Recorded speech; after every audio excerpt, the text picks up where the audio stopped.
दोस्तों, जब भी हम संस्कारी और आदर्श महिलाओं की बात करते हैं तो हमारे दिमाग में सिर्फ भारतीय महिलाओं की ही छवि आती है, क्योंकि भारत की ही महिलाएं हमेशा से ही अपने परिवार के लिए समर्पित रही हैं, खास करके अपने पति के लिए। तभी तो प्राचीन समय में भारत की महिलाएं जिनके पति वीर गति को प्राप्त हो जाते थे या किसी और कारणवश गुजर जाते थे, तो उनके लिए उनकी पत्नियां जिंदा ही अपने आप को आग में जला लेती थीं।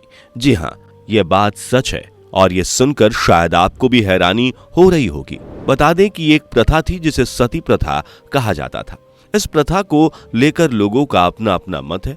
तो आइए जानते हैं कि कैसे हुई इस प्रथा की शुरुआत और फिर बाद में कैसे लगाया गया इस प्रथा पर पूर्ण विराम, और आखिर क्या है सती प्रथा का पूरा सच। आइए जानते हैं हमारे आज के एपिसोड में। दोस्तों, भारत देश में पुराने समय से ही दहेज प्रथा, बाल विवाह और सती प्रथा जैसी प्रथाएं समाज का हिस्सा रही हैं, जिनको पूरा करने के लिए लोगों पर जोर दिया जाता है और खासकर महिलाओं पर। ऐसी ही एक सती प्रथा थी जो प्राचीन समय में बहुत ज्यादा प्रचलन में थी।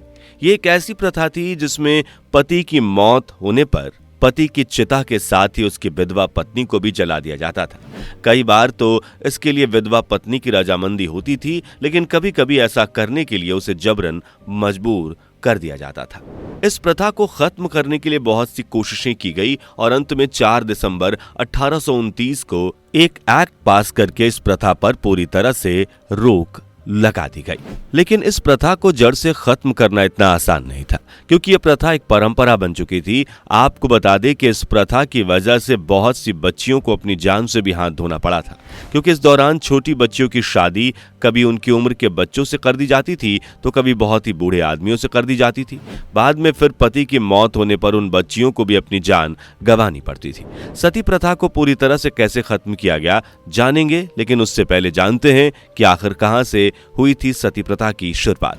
कुछ लोगों के मुताबिक और मान्यताओं के मुताबिक मां दुर्गा के रूप में सती ने जब अपने पति भगवान शिव के अपमान की वजह से अपने आप को खत्म कर लिया, तब से ही सती प्रथा की शुरुआत हो गई थी। जब सती के पिता राजा दक्ष ने भगवान शिव का अपमान किया था, तो उस अपमान से दुखी होकर माता सती ने यह कदम उठाया था और खुद को जला लिया था। कई लोग मानते हैं कि यहीं से सती प्रथा की शुरुआत हुई थी। कहा जाता है कि इस प्रथा को सती नाम भी माता सती के नाम पर ही मिला है, लेकिन इसे भी पूर्ण रूप से सती प्रथा के जैसा नहीं माना जा सकता है, क्योंकि इस समय उनके पति भगवान शिव जीवित थे और सती प्रथा में औरत अपने पति के मरने के बाद खुद को खत्म करती है। वहीं महाभारत में राजा पांडु के संग उनकी एक पत्नी माद्री सती हुई थी। इसके अलावा हिंदू धर्म के चारों वेद, ऋग्वेद, यजुर्वेद, सामवेद और अथर्ववेद, किसी भी वेद में सती प्रथा से जुड़ी हुई कोई भी बात नहीं कही गई है। सती प्रथा अस्तित्व में कब आई, इस बात का पुख्ता सबूत आज तक नहीं मिला है।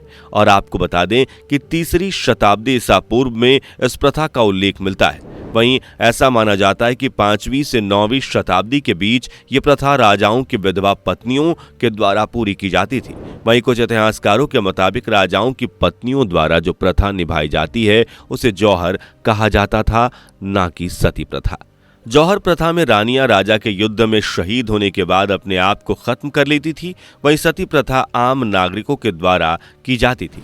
ये माना जाता था कि 5वीं से 9वीं शताब्दी के बीच सती उत्तर भारतीय महाद्वीप में योद्धा अभिजात वर्गीय यानी कि वॉरियर एलाइट के यहाँ पैदा हुई थी और खासकर कुछ हिंदू कम्युनिस्ट के कुलीन परिवारों यानी कि अच्छे परिवारों में निभाई जाती थी। समय के साथ ये धीरे धीरे बढ़ने लगी और 10वीं सदी के बाद ये काफी लोकप्रिय हो गई। 18वीं सदी आते आते ये देश के लगभग हर कोने में फैल चुकी थी। यहाँ तक कि सती प्रथा इंडोनेशिया और वियतनाम में भी फैल चुकी थी। ये भारतीय उपमहाद्वीप के बाहर दक्षिण पूर्व एशिया के कई जगहों में प्रचलन में आई। हालांकि कुछ इतिहासकारों के मुताबिक सती प्रथा पूरे भारत में नहीं फैली थी और ये पूरे भारत में फैली इसका कोई पुख्ता सबूत भी नहीं है। वहीं कुछ इतिहासकार मानते हैं कि ये प्रथा भारत में गुप्त साम्राज्य के शासन से पहले निभाई जाती थी। देश में गुप्त साम्राज्य के शासन से पहले सती प्रथा होने के कुछ सबूत देखने को मिलते हैं। इन सबूतों को कैसेंड्रिया के यूनानी इतिहासकार अरिस्टोबुलस ने रिकॉर्ड किया था। अरिस्टोबलस जब 337 ईसा पूर्व में सिकंदर के साथ भारत के अभियान पर थे तो उस दौरान उन्हें पता चला कि कुछ भारतीय जातियों में औरतें अपने पति के खत्म हो जाने के बाद खुद को भी खत्म कर लेती हैं और ऐसा करते वक्त वो काफी गर्व महसूस करती हैं। साथ ही जो भी औरत ऐसा करने से मना कर देती है उसे समाज से अपमान झेलना पड़ता है।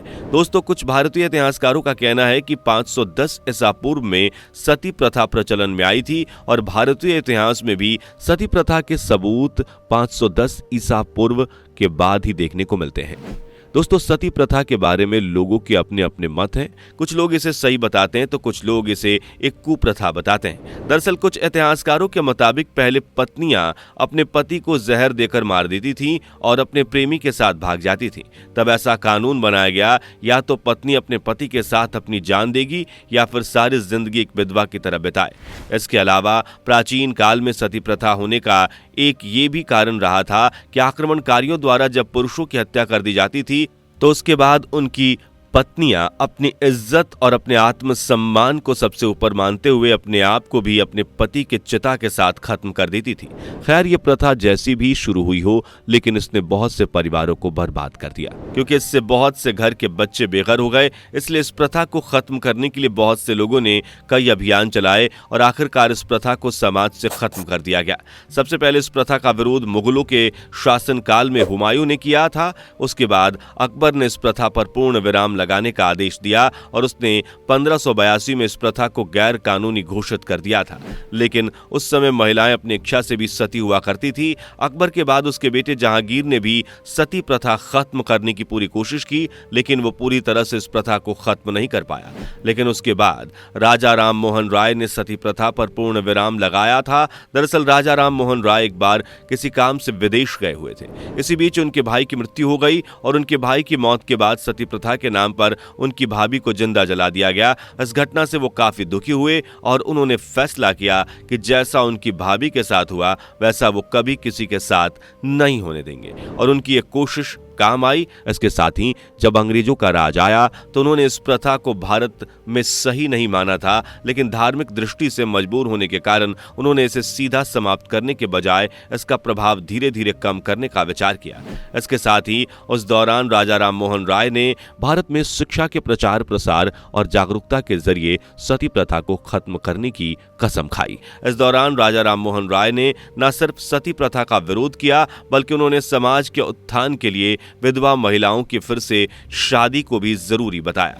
राजा राम मोहन राय ने सती प्रथा की गलत परंपरा और उससे समाज पर पड़ने वाले बुरे असर के साथ उसके निवारण यानी कि सॉल्यूशन पर हिंदी, अंग्रेजी और बांग्ला भाषा में किताबें लिखकर फ्री में बंटवाईं और अंत में उन्होंने तत्कालीन ब्रिटिश भारत के गवर्नर लॉर्ड विलियम बेंटक के साथ मिलकर 4 दिसंबर 1829 को बंगाल सती रेगुलेशन पास करवाया। इस कानून के माध्यम से पूरे ब्रिटिश भारत में सती प्रथा पर रोक लगा दी गई।